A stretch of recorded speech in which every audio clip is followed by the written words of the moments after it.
Matt's come forward to me today, and I thought, why not? Let's get him squeezed in. He sounds like he's got an exciting story for us all to listen to. So, as always, I'm going to ask some questions. Matt's going to answer them to the best of his ability and be as truthful as he can. Go ahead, my brother. Right, so I'm Matt, I'm 44. I live in Nottinghamshire. I've had a history of drinking drugs over 27 years.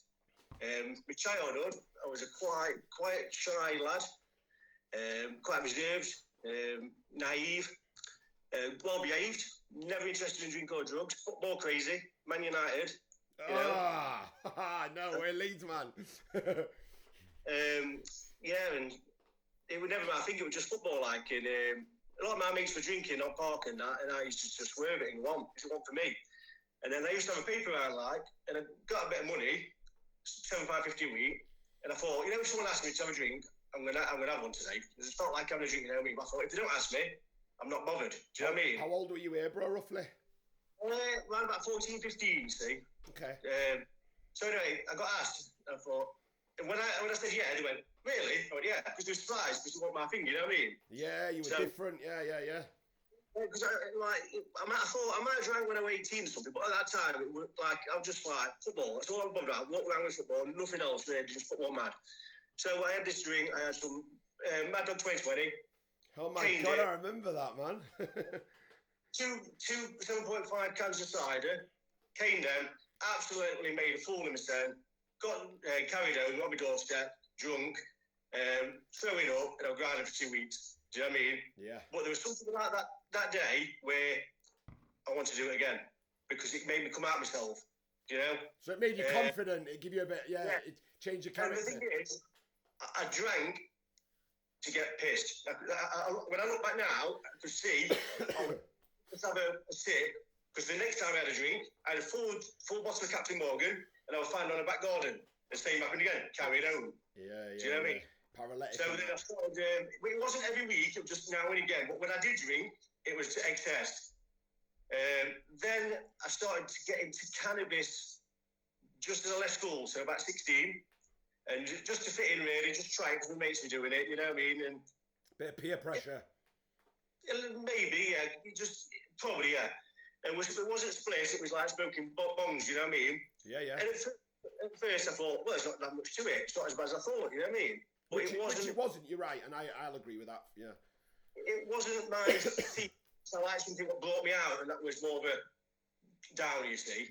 But I still got into it every day because it was like sort of a routine, and I liked the social side of it. We're doing it with mates, you know what I mean, having a mix and all that. Yeah. That was the way, wasn't it, bro? You're only on the weekend I was going out a lot, absolutely loved the nightlife scene, drank to get pissed and had a good time, and nothing was a problem then, you know what I mean? Yeah. Then I was going out and experiencing uppers. Right. Amphetamine. And then that was something that I really did like, you know what I mean? Because it made me confident, stay awake, chassis, everything I wasn't, you know what I mean? Stay awake for sure, bro. Yeah. So I got really into the uppers quick, and it's like, that was my go-to thing, uppers. So I was taking amphetamine quite a lot at the time. Right. Every weekend, it started creeping in the week as well, because I really liked it, you know what I mean? Life then was starting to become a bit unmanageable at early days, but I didn't see it because it was fun still. So the good times outweighed the consequences. I was causing trouble at home, having police round for my behaviour at home, getting kicked out. I didn't stop on people's settees for a bit, then allowed back in. The same occurred again. Then I decided, about 19, 20-year-old, to get my own place. But drugs was a big part of my life, and it was like, they come first. Yeah. Like, so I had no bed. No. Electric, I was always on emergency. And some nights I had to have candles. Yeah, I know them ones, brother, as well. I do. Curtains was pinned up with drawing pins, no pop curtains. Yeah. So, basic, no food in the fridge. Didn't eat, I lost about 3 stone in weight, but that was my life.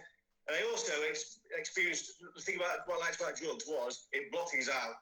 As well. So I was using it for confidence, for having a good time. It got to habit, and to block things out for problems in life. So it was not just one particular thing, yeah? Then I got into the ecstasy.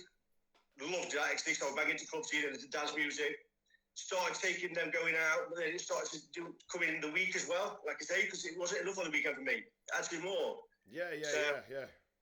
There's me and two particular mates who was taking them to excess, and we had something what we called edge udders, whereas Ed had just all of a sudden funny when we wasn't on him, and his vision would go blurry. Fucking hell. And we expected that was going to be for the rest of his life. When we calmed down off him after a period of time, it went. Do you know what I mean? Yeah. And we just doubted him now and again. But then also at work, I was working and drugs was coming in. It was effectively work by not just going in off my head or no sleep, but taking them while I was there. What pills? Drinking. No. So I've drank while I'm at work. Right. I've taken minutes at work, and I've had a bit of Charlie while I've been at work. And I went through a spell where I was shooting a bit of heroin before I was going to work for a short period of time as well. Okay. But like I said, that wasn't something I really liked, and I knew the dangers of it, so it was just something I kept at arm's length, you know what I mean? Right. It did happen. Experiencing magic mushrooms and LSD trips. The MCAT come in later after that. That was a problem. Yeah, and me, bro. Big problem. I got off that when I got with one of my ex-businesses, and what all I did is swap it for another drug. Yeah, I swapped it for the coke 'cause it was cheaper and you could just get it anywhere. You could go in shops. I remember doing an all-nighter, going in a shop at 9 in the morning when they'd opened, getting more MCAT in a bag. Well, I swapped it for the weed and the alcohol. Yeah. And I got with my sis, we were set to get married, we were trying for a baby, went through a miscarriage, I was living with her, but I put the drugs in the drink first. Yeah. So I put my hands up, I lost to do that, because drinking the drugs always come first for me. I know it shouldn't do, but at that time, it did. Snap. Yeah, mate, I can understand that. It was problem after problem. I lost family members. I've only just started making amends with family members now after many years. Good for you. You know. So it's just caused me many problems, and then the coke come in after I split up with her, you see. Right. And that was the one, what was the worst, and I didn't see it coming. And it was one, I can remember, I used to dabble a bit of coke before, but I didn't used to like it. I used to say, what's the point in paying that much money for something like that? I was as the same mentality as well. And I used to say, I'm not having that again. Yeah. I don't see point to it. I'll stick to a bit of spec or a bit of something else, you know what I mean? Yeah.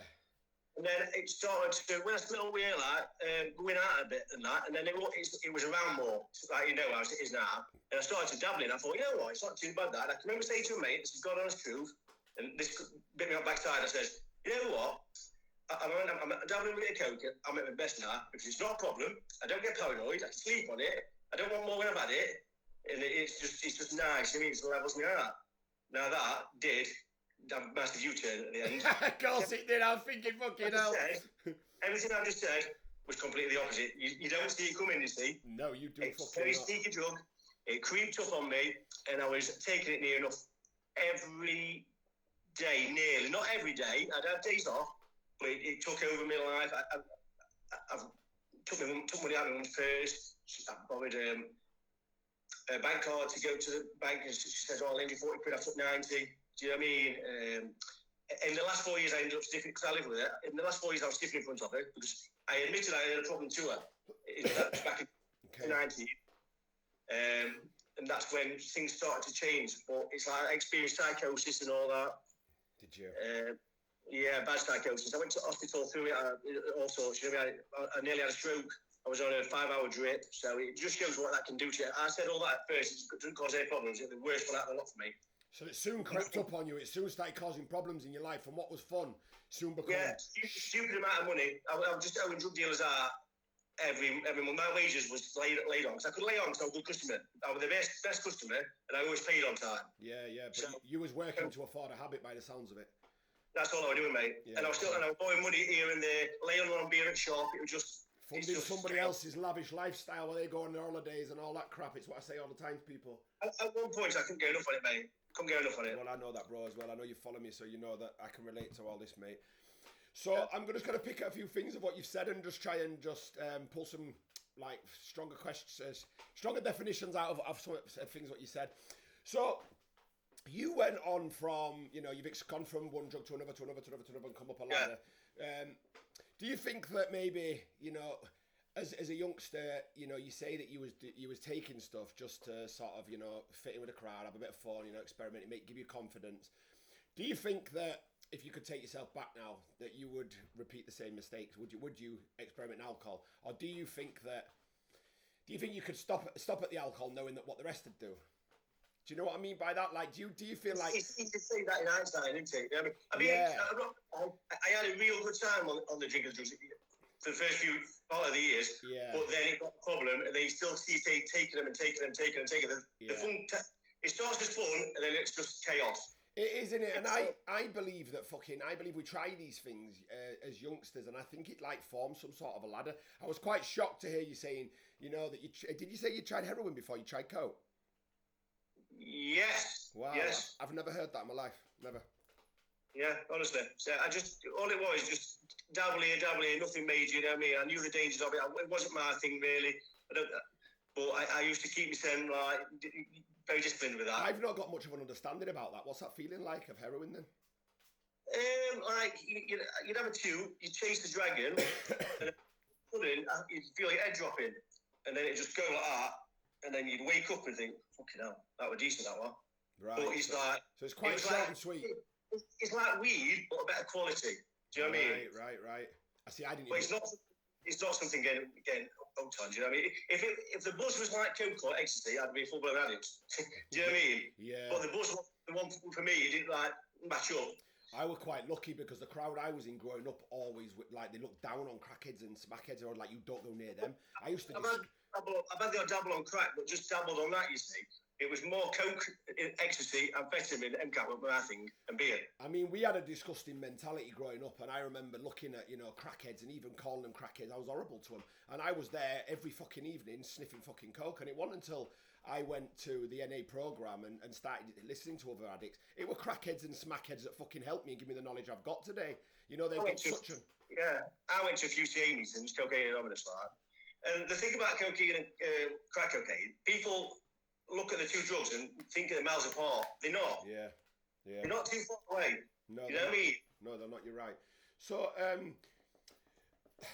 what was your sort of like extreme sort of like downfall in a downward spiral in your drug taking career as such that made you want to change your ways? That realizes I've had a fucking enough. I was living a life of misery in the end. Right. The psychosis, the depression, the no money, the nothing really. The hospital visit, I nearly had a stroke through cocaine, and it was just like I was just miserable. I mean, miserable.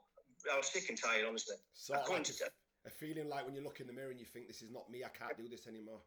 I was honestly saying, I was staring death in the face. If I carried on in that fashion, it wouldn't have long left, mate. I wouldn't. No, and I've got to be honest, bro. You look really healthy and really well. I've obviously never met you before, but I would never think that you've been through that, you know.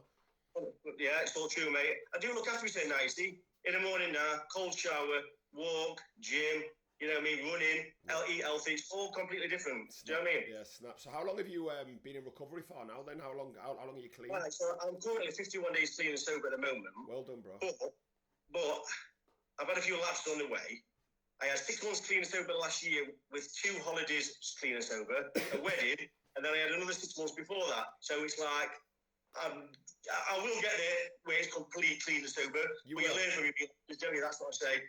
And it's like, I'm in a good place, mate. You know what I mean? You know, and practice makes perfect at the end of the day. You know, we as even learning to speak as kids, you know, learning to ride bikes, everything, you know, we practice until we get better at it. The thing is, Elliot, I want to get clean and sober. I want it. I want to create myself a better life now. I've had some good clean time.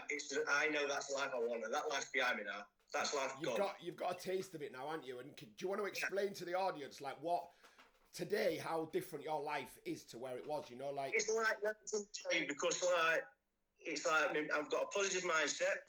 I'm disciplined. Positive with anything I do. I eat well. I sleep at night. I get up early. I don't let myself down. I don't let other people down.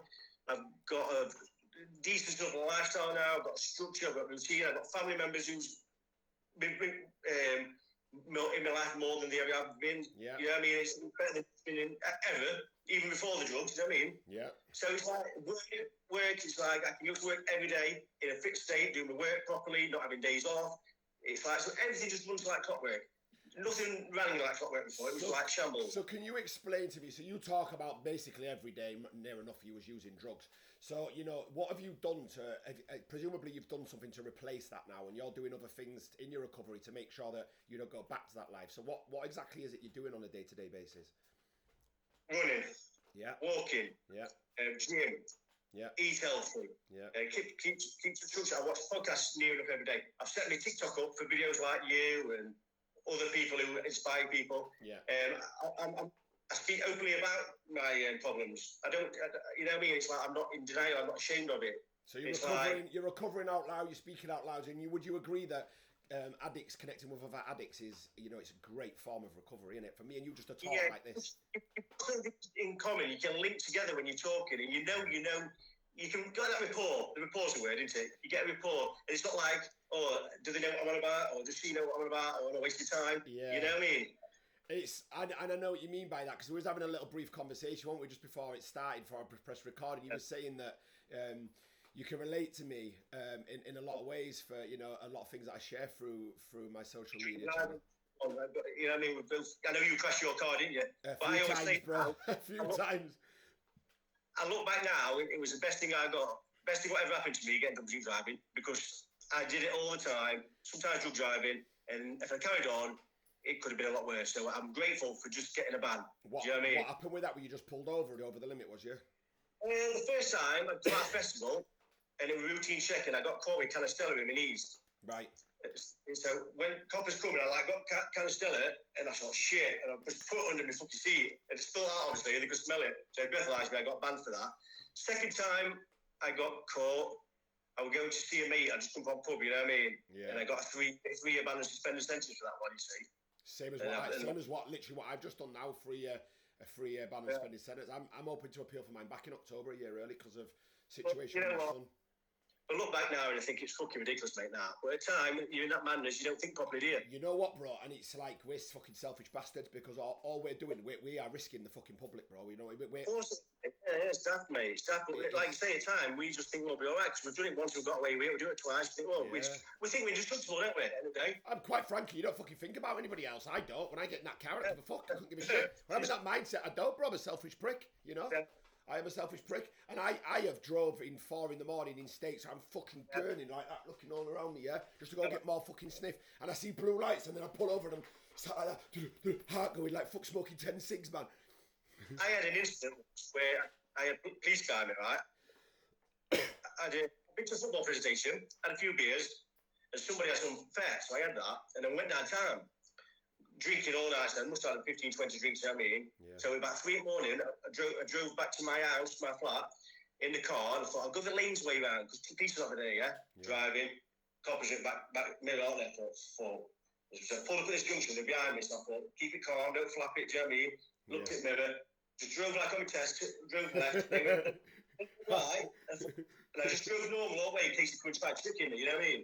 But obviously they didn't like, but you know, if it were like, if that happened now, how I am in the coke, I'd have fucking shit myself and got caught. Yeah. Because paranoid just keeps having me like that all the time. You know what I mean? Shaking like that on the fucking accelerator, bro. You know what I mean? Mate, I'm prolific for all that kind of shit. It'd take us hours to even talk about it, so I'll save it for another time. Well, it's to fucking learn from it now, haven't we? That's the fucking thing, learning. And this is the thing, learning from your mistakes. But this is why I've sort of, you know, this is why I do what I do, to make people not even have to make their mistakes, because we've made them for them. Do you know what I mean? Listen to older people and understand we're not cool, we're fucking idiots. Do you know what I mean? We've wasted all our fucking lives. Do you know what I mean? Can I just touch on one thing now? That's one thing I sit back now and look at. I always think to myself, nah, I'm not wasting no more years. Because the thing is, I look back at now and I think, I've wasted a lot of time now on that. Yeah. And now I'm going to create my best life for myself now. And that is like, I have wasted time. It's wasted time. Time's precious, mate, isn't it? Do you know what I mean? Yeah, but I mean, I'm late in my 30s, you're early in your 40s, bro. Do you know what I mean? We've lost a lot of our life. All time now, mate. That's it. Yeah.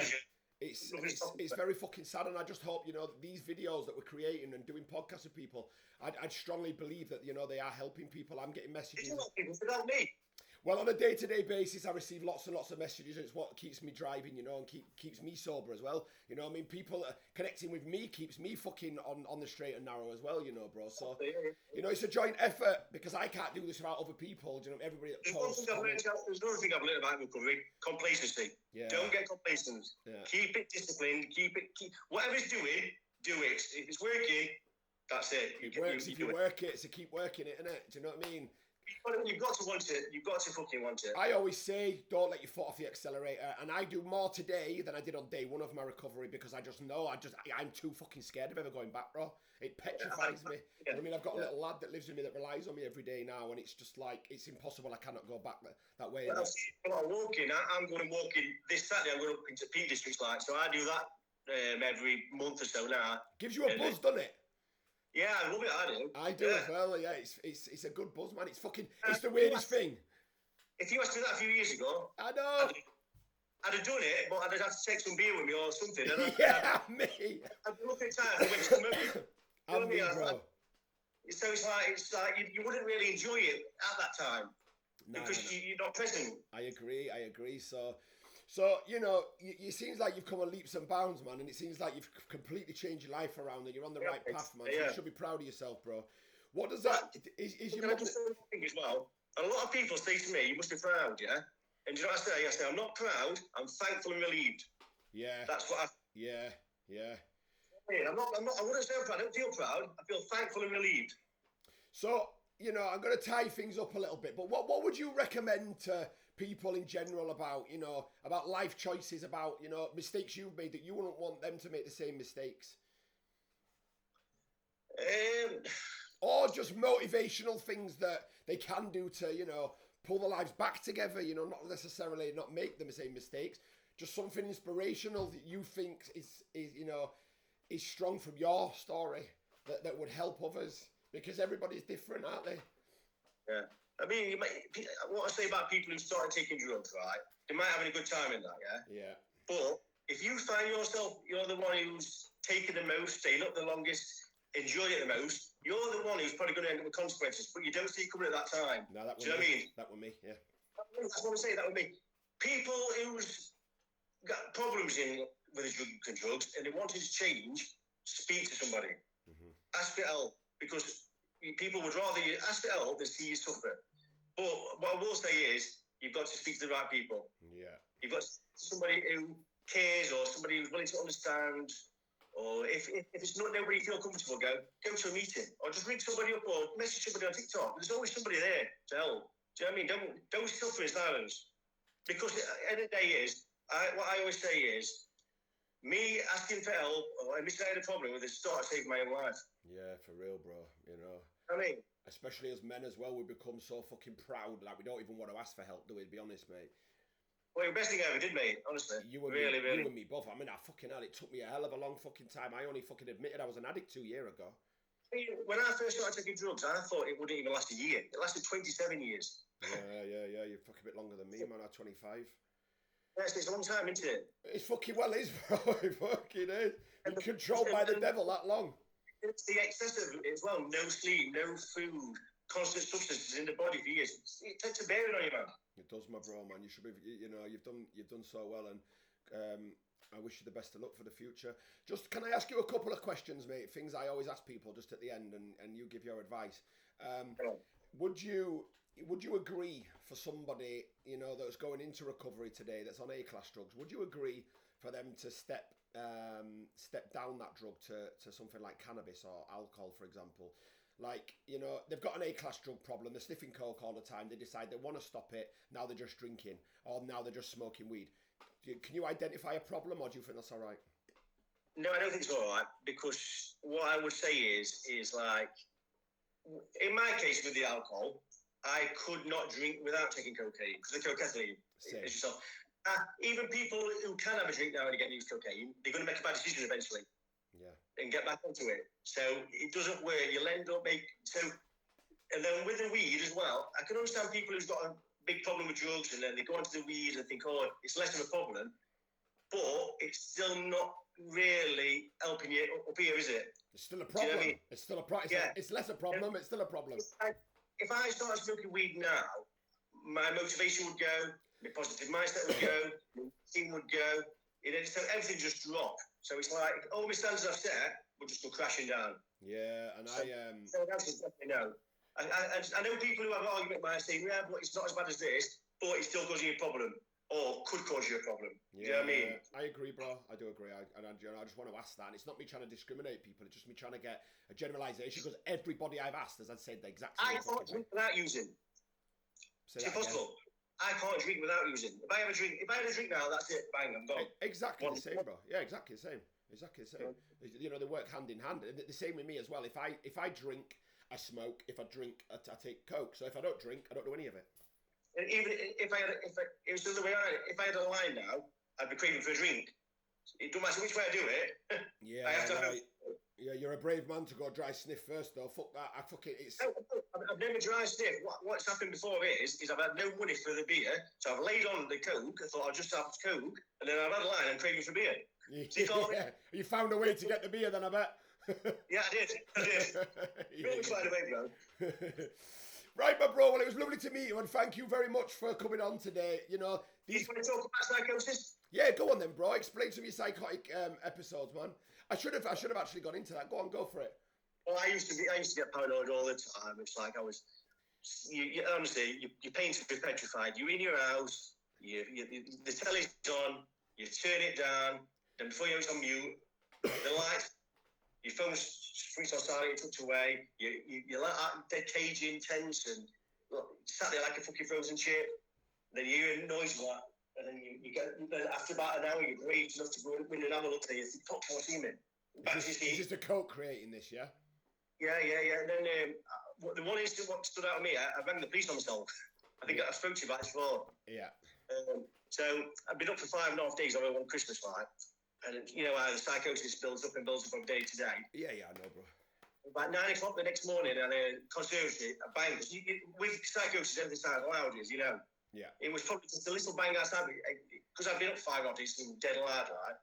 And then actually, I'm in hallway, I'm phoned, and we're, hello, please. And it's dead whispering like. Say, can't hear. So the police says, you need to come around quick. He says, what's happened? I says, I'm being burgled. He says, have you seen anybody? I said, no, you've got to come around quick. Yeah. Put the phone down, and then I was that paranoid. I went laid in bed, switched phone off, and then I heard cars pull up. And I just laid there, and I could hear him knocking on the door, trying to do letterbox, going right back, you know what I mean? Shit yourself even more, I bet, then. Yeah, so I lay there for hours, sweating, not moving, so still, because I thought there might be people through curtains or watching me, you know what I mean? Then when they went, when the neighbours come around, he goes, what was all that about, like? He goes, there were 5 cop cars outside. I goes, I just thought, just noise out back garden. He goes, all right, you know what I mean? And then he went, and then after that, it got me even more paranoid because I thought I'd being watched by the police. So you can't win, mate. You know what I mean? But that's the insanity of it. I've been there, bro, with the police situation. Loads of instances where I've been sat up all night at settee, and then the light shining through curtain, and I'm thinking it's copper torch shining. I'm stood there like a statue, trying not to move in case it's noticed me moving. You know what I mean? Yeah. But like when I've been outside and you think people's bins and that, and you put key door, quick door, lock, the lights out. Do you know what I mean? It's fucking madness, mate. I mean, I once had an encounter, one of many, with the police, and I convinced myself the police were criminals dressed up as police, and they were trying to kidnap me, and I'm there ragging the badges off. I'm fucking fighting with them. In the end, I had leg restraints on. I was carried out. I ended up fucking with a big fucking black eye. I was sectioned. I were fucking nuts, mate. Absolutely nuts. When I first used to try and get clean, I used to try and have a bit of time off. Hopefully, I had it. So say I had a 3-month break, did some clean time. I used to think, right, maybe I won't get paranoid now. Yeah. But I would. It's damage. The damage is done. It is, bro. And you know, there's a reason behind that, because you know, our brain forgets the pain and it only remembers that pleasure, that first line. Every time you set yourself up, you're like, right, this time I'll just buy a bit more alcohol so I don't get paranoid. You know, I'll do smaller lines, and then yeah. I'll cut the frequency down, and I'll turn the TV down. I'll shut all the curtains first so I don't get paranoid. Bro, every time it's the same fucking thing, if not worse. Yeah, it's tremendous, isn't it? It's like you don't see that coming, the paranoia. It took me about 3 years before I started to get paranoid, and then every time after that, game over. It's just paranoia, man. So I think I was paranoid pretty much straight away because I had already come from weed that was already sending me scatty, and I went to the coke, and I don't remember really many good times. There's one thing about me though now, my brain's transformed now where it doesn't think of the pleasure first, it thinks of the pain. That's good, and that's because you want to recover, bro. Yeah, before I used to be thinking of the buzz, but now the pain comes first, and then if I ever do think about it, which I don't really get cravings no more, really, to be fair, not like at first. It's just like, I've got to watch out for my odd triggers now. That's the only thing with me. No, it's a really clever comment what you just said then, and that's something what I recommend to people all the time. I say, at that moment when you get a craving in your head and your brain tells you to go get that yeah, but that takes time. Fast forward at that moment, remember where it takes you. Obviously it is, Elliot. That didn't used to happen at first. It took a lot of time to get to that point. Yeah, correct. It does. And now it happens automatically. I don't have to think about it. Yeah, and that's because you know, and you know you're learning, and you know what recovery brings to you now to the plate. You know, some people first going into recovery will struggle. I mean, I always used to struggle. I think, I'll be all right this time now. I can go back out and have a couple of pints. I've got 2 months clean.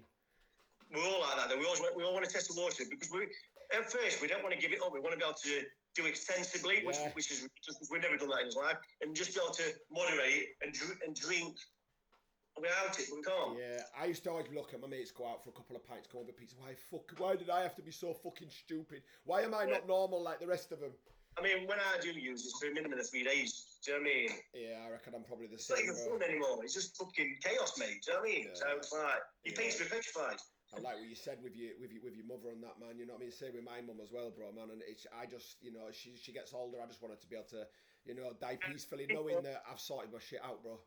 I have no. It's like you say, it has a knock-on effect with everybody. So it's like everybody else suffers around you, but you don't see that yourself. It's just poor me, innit? Do you know what I mean? It is, bro. Yeah, feeling sorry for yourself, throwing your fucking dummies out the pram.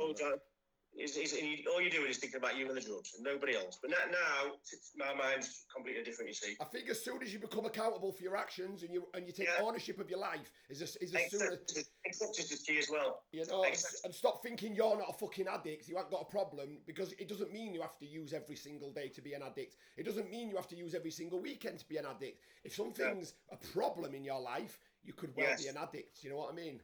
Because some people might get on it once a month, but it might completely wreck their life.